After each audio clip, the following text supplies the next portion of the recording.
ঢাকা দক্ষিণের মেয়র জনাব ইশরাক হোসেন হবেন কি হবেন না, তার শপথ গ্রহণ হবে কি হবে না, এগুলো নিয়ে যে সংকট আমরা দেখছি বিভাগীয় আইনি, এগুলো আসলে মূল বিষয় না। আমি দুদিন আগেই একটা ভিডিওতে খুব স্পষ্টভাবে প্রেডিক্ট করেছি এবং আমি বলে ফেলেছি, আমি টিভি টকশোতেও তাই বলছি, এটা আদতে এই সরকারের সাথে বিএনপির একটা সংঘাত।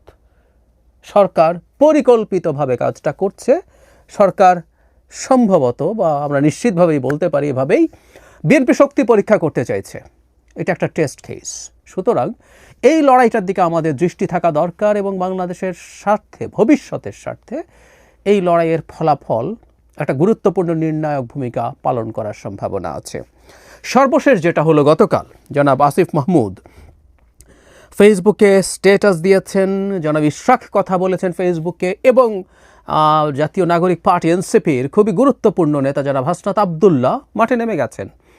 মানে আসিফ মাহমুদ তো সরকারের সাথে বিএনপির একটু সমস্যা হচ্ছে, রীতিমতো হুমকির ঢঙে কথা বলছেন হাসনাত আবদুল্লাহ। মানে আমরা বহুদিন থেকে যে কথাটা বলছিলাম, এই সরকার আর এনসিপি আসলে একই জিনিস, একটা আরেকটার এক্সটেনশন, এতে কোনো সন্দেহের কিছু নেই। যাই হোক, আমরা আসবো সেই জায়গায়। জনাব আসিফ মাহমুদ সজীব ভূঁইয়া খুব দীর্ঘ একটা স্ট্যাটাসে অনেকগুলো কারণ দেখিয়েছেন কেন জনাব ইশরাক হোসেনকে শপথ নেওয়ানো যাবে না। 10টা কারণ দেখিয়েছেন, এর মধ্যে লিগাল অনেক কিছু আছে। লিগাল আলোচনা আমি আসলে ঢুকছি না, কেন ঢুকছি না আমি আসবো সেটা পরে। কিন্তু শেষ অংশে তিনি যা বলেছেন এই জায়গাটা সবচেয়ে ইম্পর্টেন্ট। আসিফ মাহমুদ বলছেন, যথাযথ প্রক্রিয়া অনুসরণ না করে এবং গায়ের জোরে আদায় করার উদ্দেশ্যেই নগর ভবন বন্ধ করে মহানগর বিএনপি এই আন্দোলন চালাচ্ছে। ফলে সিটি কর্পোরেশনের দৈনন্দিন কাজ ব্যাহত হওয়া সহ জনদুর্ভোগ সৃষ্টি হয়েছে। এসব জটিলতা নিরসন হলে স্থানীয় সরকার বিভাগের শপথ দিতে কোনো সমস্যা নেই। পোস্টে একটি ছবিও যুক্ত করেছেন, তিনি লিখছেন, ওখানে আমরা দেখেছি যে তার ছবিতে জুতা মারা হচ্ছে, এরকম একটা ছবি। তবে আমার বিরুদ্ধে ইশরাক হোসেনের এই আক্রমণাত্মক ও অপমানজনক কার্যক্রমের কোনো কারণ খুঁজে পেলাম না। আবার কেউ বলবেন না যে এটা সাধারণ জনগণ করেছে, কারণ বিএনপি এবং অঙ্গ সংগঠনের বিভিন্ন গ্রুপের নির্দেশনা এবং গোয়েন্দা সংস্থার তথ্য অনুযায়ী দলীয় নেতাকর্মীরাই কর্মসূচি বাস্তবায়ন করছে। মানে ওখানে আসলে একটা ঢাকার নাগরিক বা কীরকম একটা ব্যানারে কাজটা হচ্ছে। জনাব আসিফ মাহমুদ ক্লিয়ারলি বলছেন এটা আসলে বিএনপি করছে। ইশরাক হোসেন এর একটা স্ট্যাটাস দিয়েছেন, তিনি খুব খোলামেলা যে কথাগুলো বলেছেন আমি একটু পড়ি, এটা খুবই খুবই ইম্পর্টেন্ট। স্ট্যাটাসে বলছেন, মেয়র ফেয়র কিছু না, অন্তর্বর্তী সরকারের কতিপয় ব্যক্তির অন্তরে ক্ষমতার লোভ ও এটি চিরস্থায়ী করার কুৎসিত সত্যটা বের করে আনাই ছিল মুখ্য উদ্দেশ্য। অনেক সমালোচনা মাথা পেতে নিয়েছি, পিতামাতা ভুলে গালিগালাজও চুপ করে সহ্য করে গিয়েছি, কারণ একটাই, এদের চেহারা উন্মোচন করতে হবে গণতন্ত্রের স্বার্থে, গণতন্ত্রের জনগণের ভোটের অধিকারের স্বার্থে। কোনো কথা চলবে না, যারা নিরপেক্ষতা শুধু বিসর্জন দিয়েছে নয় বরং একটি দলের প্রতিনিধির কাজ করছে, তাদের অবিলম্বে পদত্যাগ করতে হবে। তিনি আরও বলেন, এরা হাসিনার মতোই বিচারকদের হুমকি দিয়েছে, নির্বাচন কমিশনকে চ্যালেঞ্জ করেছে, উচ্চ আদালতে হস্তক্ষেপ করেছে এবং আমলাতন্ত্রে হাসিনার দোসরদের সঙ্গে নিয়ে লম্বা কুচক্র পরিকল্পনা করেছে। তিনি বলছেন, একদিন সবার নাম পরিচয় প্রকাশ পাবে। হাসিনারেও বলছিলাম, কবরটা ঠিক করাই আছে, আল্লাহর হুকুম থাকলে সেখানেই হবে ইনশাআল্লাহ। লড়াই শেষ হয় নাই, হয় দাবি আদায় করবো না হয় আল্লাহর নির্ধারিত স্থানে মাটির নিচে শায়িত হবে। গণতন্ত্রের সঙ্গে, জনগণের ভোটের অধিকারের সঙ্গে একচুল ছাড় হবে না। আমি গুরুত্বপূর্ণ জিনিসগুলো পড়ে ফেলি। মাঠে নামলেন জনাব হাসনাত আবদুল্লাহ এনসিপির দুজন মুখ্য সংগঠকের একজন। তিনি বলছেন, আসিফ মাহমুদের রক্তঝরা সংগ্রামের দিন আছে, এখানে তিনি একটা রক্তাক্ত ফেসের ছবি যুক্ত করেছেন। হাসিনা শাহীর গদি কাঁপানো স্লোগান আছে, ফ্যাসিস্ট পতনের বিরচিত ইতিহাস আছে। আবার যদি দেশের প্রয়োজনে দরকার হয় আসিফ মাহমুদ আবারও রাজপথে আসবে, স্লোগানে কণ্ঠ মিলাবে। হাসনাত বলছেন আরও, তাকে অপদস্থ কইরেন না, অন্যায্যতা চাপিয়ে দিয়েন না, বেইনসাফি কইরেন না। অপদস্থ কইরা রক্ত ঝরায়া পতিত ফ্যাসিস্ট আসিফদের থামাতে পারে নাই, আপনারাও অপরাজনীতি কইরেন না। শুরুতে যে কথাটা বলছিলাম, জনাব হাসনাত আবদুল্লাহ এখানে নামলেন এবং সলিডারিটি দেখালেন আসিফ মাহমুদের সাথে এবং বিএনপিকে ইন্ডিকেট করছেন শেখ হাসিনার সাথে। মানে শেখ হাসিনা থামাতে পারেনি। এখন যখন হচ্ছে, আমি দেখলাম ফেসবুকে এবার জনাব ইশরাক হোসেন শেখ হাসিনার সময় কি করেছেন, গ্রেফতার হয়েছেন, রক্তাক্ত হয়েছেন, কর্মীকে বাঁচাতে গেছেন। আমি প্রায় বলি আসলে, মানে কেউ মনে করে জুলাই আগস্টেই বাংলাদেশের সব কিছু ঘটেছে, ইতিহাস হয়েছে, এবং অনেকেই ফানও করছেন। অনেক সময় অনেকে যারা আজকে এখানকার এই অভ্যুত্থানের সামনের সারিতে ছিলেন, তখন আওয়ামী লীগের স্লোগান দিয়ে বেড়াতেন, মুজিবের বন্দনা করে বেড়াতেন, তাই তাদের হয়তো খোঁজ ছিল না। জনাব ইশরাক হোসেন, জনাব সাদেক হোসেন খোকার সন্তান, বাংলাদেশে অনেকেই এই কথাগুলো বলেন যে বিভিন্ন জায়গায় উত্তরাধিকারের রাজনীতি এসে হাজির হচ্ছে, কিন্তু আমরা ইশরাককে দেখেছি সম্ভবত একটা বড় অংশ তিনি দেশের বাইরেও কাটিয়েছেন পড়াশোনার জন্য, কিন্তু নিজে নেতা হয়ে ওঠা চেষ্টা করেছেন। আমরা মাঠে থেকেছেন, কর্মীদের পাশে থেকেছেন, কর্মীদের সাথে লড়াইয়ে থেকেছেন এবং শেখ হাসিনার বিরুদ্ধে লড়াই। সুতরাং যখন হাসনাত আবদুল্লাহ শেখ হাসিনার বিরুদ্ধে লড়াইয়ের কথা বলেন এবং ইশরাকদেরকে অপরপক্ষ দেখাতে চান, এটা খুব ভুল।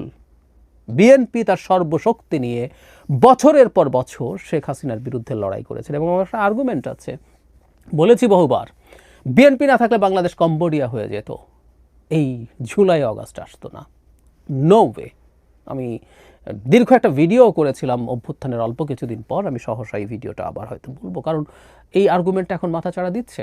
আবারও বলছি, এটা মানে এই না যে বিএনপি শুদ্ধতম রাজনৈতিক দল, বহুবার বলেছি, না, অনেক স্খলন আছে তাদের ক্ষমতায় থাকা অবস্থায়, ক্ষমতার বাইরে থাকা অবস্থায়। কিন্তু যে কথাটা বলছিলাম যে সরকার যে কাজটা করছে এখন, সরকারের একটা অংশ তারা একটা টেস্ট কেস হিসাবে নিয়েছে এবং এটাই এখন ঝুঁকির ব্যাপার, এবং এটাকে আমি একটু আগুন নিয়ে খেলা বলতে পারি। সরকার আসলে আগুন নিয়ে খেলছে। এই যে আইন টাইন দেখাচ্ছে, হাইকোর্ট দেখাচ্ছে, আমরা এতদিন বলতে চাই না, আমি যদি এবার বলি, ডক্টর ইউনূসের বিরুদ্ধে সব মামলা নির্বাহী আদেশে প্রত্যাহার করা হয়েছে।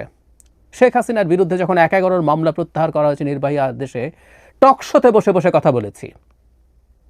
ন্যূনতম একটা বিচারিক প্রক্রিয়া চলতে দিয়ে ডক্টর ইউনূসের বিরুদ্ধে অনেক মামলা ভুয়া ছিল, হয়রানিমূলক ছিল, আমরা জানি, কিন্তু ওইটুকু তর্ক তার সয় নাই। তিনি শেখ হাসিনার মতো করেই মামলা প্রত্যাহার করেছেন। শেখ হাসিনাকে আমরা তীব্র সমালোচনা করেছিলাম তিনি ক্ষমতাকে এভাবে ব্যবহার করার কারণে, করেছেন। আরও বহু বহু ক্ষেত্রে বাংলাদেশের আইন কানুন কত কি আছে এগুলো আমাদের জানা আছে, প্রসিডিউরাল জায়গা থেকে বলছি।